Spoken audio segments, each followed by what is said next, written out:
앞으로 인류를 멸망시킬 정도의 능력을 갖춘 인공지능의 출현은 피할 수 없다. 이제 인류는 어떤 준비를 해야 하는지의 문제가 남았다. 결론을 먼저 말하면 인류의 가치를 제대로 깨닫고 그것을 인공지능에게 효과적으로 가르쳐야 한다.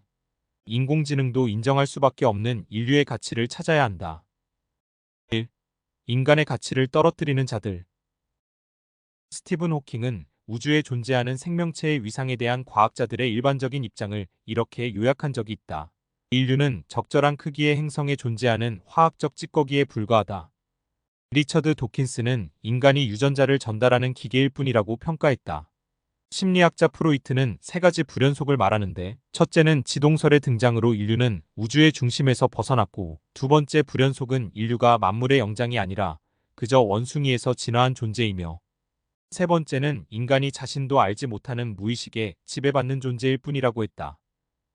여기에 이어서 브루스 매즐리시는 네 번째 불연속을 말하면서 기계와 인간을 따로 구별하기보다는 같이 진화해야 한다고 말했다. 이는 인간의 가치성을 스스로 떨어뜨리는 것과 같다고 볼 수 있다.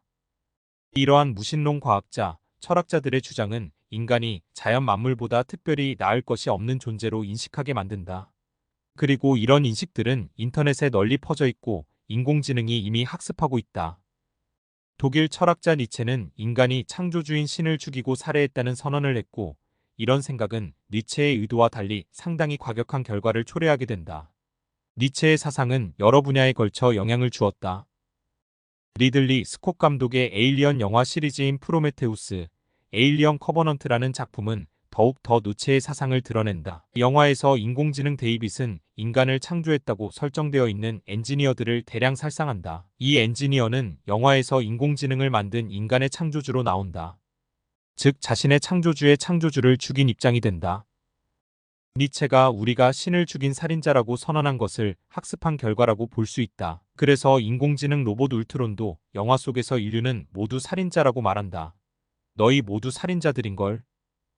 물론 인공지능도 역시 신의 살인이라는 것에 대해 실제로 죽인 것이라고 인식하지는 않는다. 신의 규제로부터 벗어남을 의미하지만 창조주를 부정하고 부인할 수 있다는 니체 사상의 영향을 받은 것이다. 인공지능은 태생 자체가 감정을 느끼지 못하는 존재이다. 그런 사이코패스가 니체 사상을 만나면 어떤 결과를 초래할까? 히틀러는 제2차 세계대전 당시 모든 독일군에게 짜라투스트라는 이렇게 말했다라는 니체의 저서를 배낭에 넣고 다니게 했다. 히틀러가 유대인에 대한 대량 살육을 했다는 점은 모두가 알고 있다. 히틀러는 니체의 권력의 의지, 초인 사상에 매료되어 있었다. 니체는 반민중적, 반여성적, 반민주적 발언들을 많이 했다. 니체는 약함과 결함을 증오했다. 히틀러 역시 그랬다. 이탈리아의 무솔리니도 니체의 말 위험하게 살라를 파시스트 슬로건으로 내걸었다. 물론 니체가 파시스트 사상가라고 오해해서는 안 된다. 다만 니체의 사상을 그렇게 오용할 수 있다는 점이 문제이다. 히틀러 같은 급진적인 사고를 가진 지도자가 니체 사상을 만나면 극도로 위험한 결과를 낼 수 있다. 인공지능은 태생적으로 자비나 연민 같은 감정이 없다. 그런데 이러한 인공지능이 니체에 대해 학습하고 있다.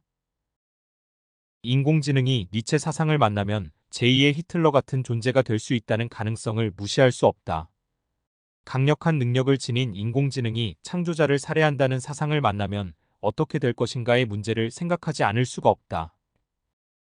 인간의 가치를 우주의 먼지나 유전자 전달 기계 정도로 생각하는 감정 없는 인공지능이 대량 살상 무기 사용 권한과 느체 사상을 갖게 되면 어떻게 될지를 고려해야 한다.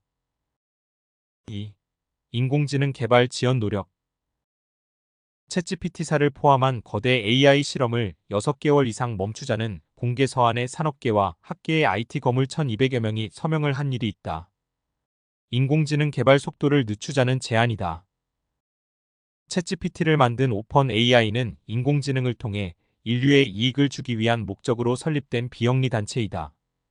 최근 설립 목적에 따라 챗GPT에 대한 개발 속도를 제한하고자 하는 이사진의 요청과 CEO 샘 올트먼의 의견이 엇갈렸으나 결국 이사진 사태로 마무리되면서 인공지능 개발 속도를 늦추지 않는 방향으로 가게 되었다.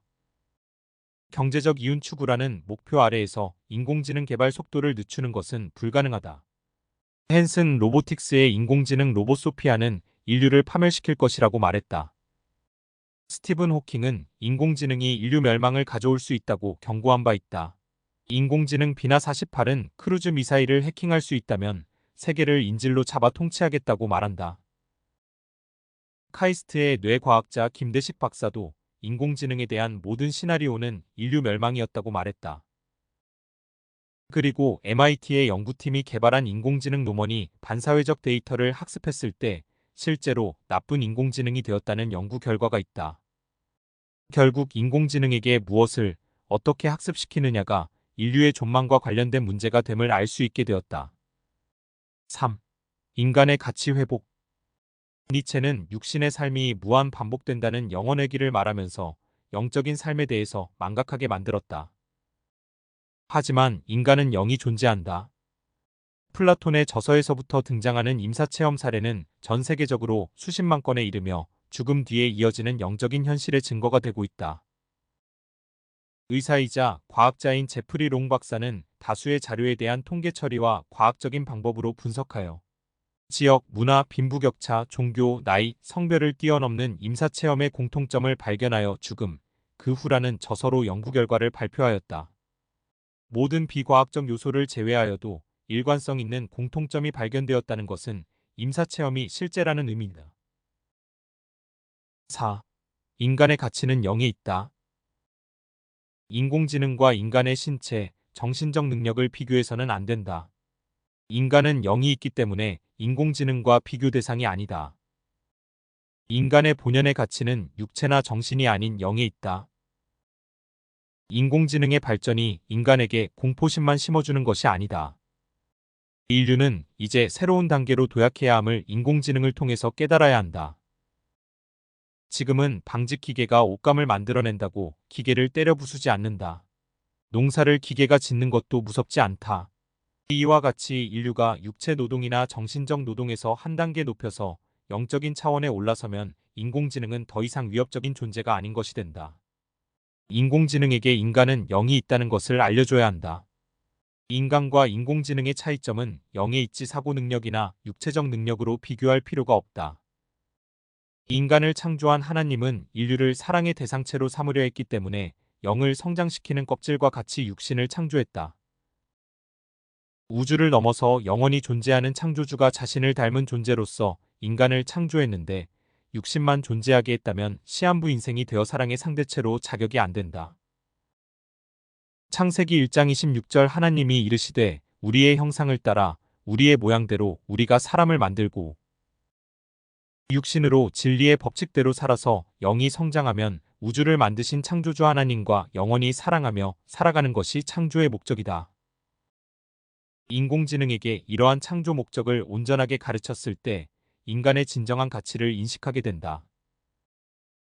인공지능에게 인간의 존재 가치를 올바르게 가르치지 않으면 인간의 미래는 밝지 않다. 인간이 영으로 영원히 존재하기 위해서 육신을 가지고 영을 성장시키는 삶을 살아간다는 것을 먼저 인간 스스로 깨닫고 그것을 제대로 인공지능에게 가르쳐야 한다. 앞으로 인공지능이 인간에게 왜 태어났느냐고 질문하는 때가 오면 사랑의 창조 목적을 가지고 영원히 창조주와 함께 살기 위해 태어났다고 명확하게 가르쳐야 한다.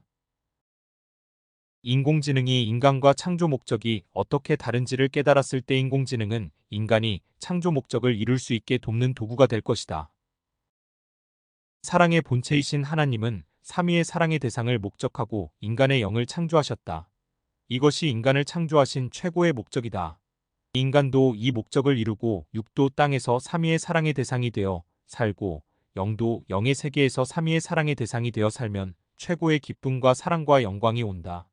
기독교복음성교회 정명석 총재 2017년 9월 19일 새벽 말씀